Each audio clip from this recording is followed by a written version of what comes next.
નમસ્કાર મિત્રો, ઉનાળુ સિઝનમાં બાજરીનું વાવેતર કર્યું એની પહેલાં સરકાર તરફથી એવી જાહેરાત પણ કરવામાં આવી હતી કે આ વખતે સિંચાઈ માટે ખેડૂતોને પાણી પૂરતું મળી રહેશે, જેને લઈને ખેડૂતોએ ઉનાળુ સિઝનમાં મોટા પ્રમાણમાં બાજરીનું વાવેતર કર્યું હતું. સાથે સાથે આ વિસ્તાર પશુપાલન સાથે સંકળાયેલો છે એટલે ખેડૂતોએ ઘાસચારાનું પણ વાવેતર કર્યું હતું. પરંતુ હવે સ્થિતિ એવી છે કે બાજરી અને ઘાસચારો તો સમજો કે થોડા ઘણું પાણી હોય જે બોરમાંથી આવતું હોય તો ઘાસચારાને પહોંચી વળવા માટે ચાલતું હોય, પરંતુ જે બાજરીની વાવણી કરી છે એ વાવણીનું જે પિયત કરવાનું હોય છે એમાં સંપૂર્ણપણે પાણી ન પહોંચી વળતા ખેડૂતોને હાલમાં રાતા પાણીએ રૂવાનો વારો આવ્યો છે. એટલા માટે કે બાજરી જે વાવણી કરી છે, મોંઘા ભાવનું બિયારણ લાવ્યું છે, મોંઘા ભાવનું ખાતર નાખ્યું છે, હવે જ્યારે પાણી બંધ થઈ ગયું છે તો બાજરી પણ સુકાવા લાગી છે. આજે હું એક ગ્રાઉન્ડ ઉપર પહોંચું છું અને ત્યાં તમને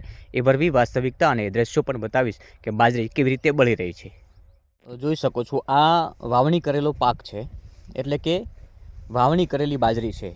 અહીંયા સ્પષ્ટ દેખાઈ આવે છે કે આ જે બાજરી છે એ સુકાઈ રહી છે. અને આ એક જ ખેડૂતની વાત નથી, ભલે હું એક જ ખેડૂતના ખેતરમાં ગયો હું, પરંતુ આવું આ સમગ્ર પંથકમાં એટલે કે આ ચારે તાલુકામાં હાલમાં આવી સ્થિતિ છે.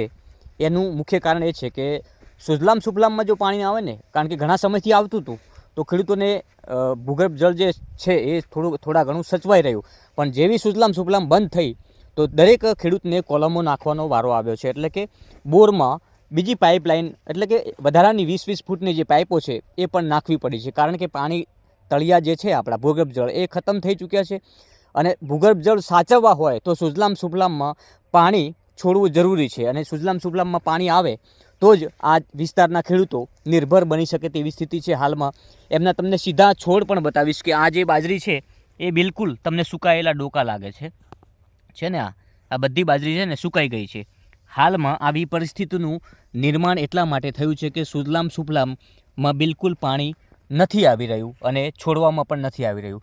ખેડૂતોએ આંદોલન પણ કર્યું અને ઘણા બધા ખેડૂતોએ રજૂઆતો પણ કરી, પરંતુ તેમ છતાં હજુ સુધી પાણી આવ્યું નથી. હમણાં થોડા 2 દિવસ પહેલાં ખેડૂતો આપણા અહીંના ભાજપ પ્રમુખ કીર્તિસિંહ વાઘેલાને પણ મળી આવ્યા. હવે એમને બાંયધરી આપી છે કે 2 દિવસમાં પાણી આવી જશે. જો એ 2 દિવસમાં પાણી જો આવી જાય તો પણ થોડા ઘણો અને થોડા અંશે જે પાક છે એ બચી શકે તેવી સ્થિતિ છે. પરંતુ જો આ 2 દિવસમાં પાણી ના આવે તો સ્થિતિ ખેડૂતોની હાલત ખૂબ ગંભીર બની શકે તેવા પ્રશ્નો સર્જાવાના છે. એ 100%ની વાત છે, કારણ કે અહીંયા પશુપાલન સાથે અને ખેતી સાથે સંકળાયેલો આ બનાસકાંઠા જિલ્લો, પરંતુ બનાસકાંઠા જિલ્લામાં સૌથી વધારે તાતી જરૂરિયાત પાણીની છે.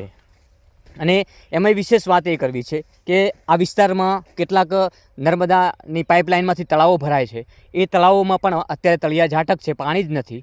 એ તળાવોના આધીન પણ કેટલાક ખેડૂતો પાઇપલાઇન તળાવમાં નાખીને પોતાના ખેતર સુધી લઈ ગયા હતા, અને જે બાજરીનું વાવેતર કર્યું હતું એ તળાવના પાણીથી બબે પાણી પાવ્યા. પરંતુ હવે જ્યારે ખરા અર્થમાં જ્યારે પાણીની જરૂરિયાત હતી ત્યારે એ પાણી પણ પૂરતા જે હતા તળાવમાં એ સુકાઈ ગયા છે. નવું પાણી તળાવમાં આવ્યું નથી અને તળાવ ભરાણા પણ નથી. એટલે એક બાજુ સુજલામ સુફલામ બંધ અને એ બીજી બાજુ તળાવમાં પાણી ખાલીખમ. એટલે હાલમાં જગતના તાતને પડતા ઉપર પાટું કહી શકાય તેવી પરિસ્થિતિનું નિર્માણ થયું છે.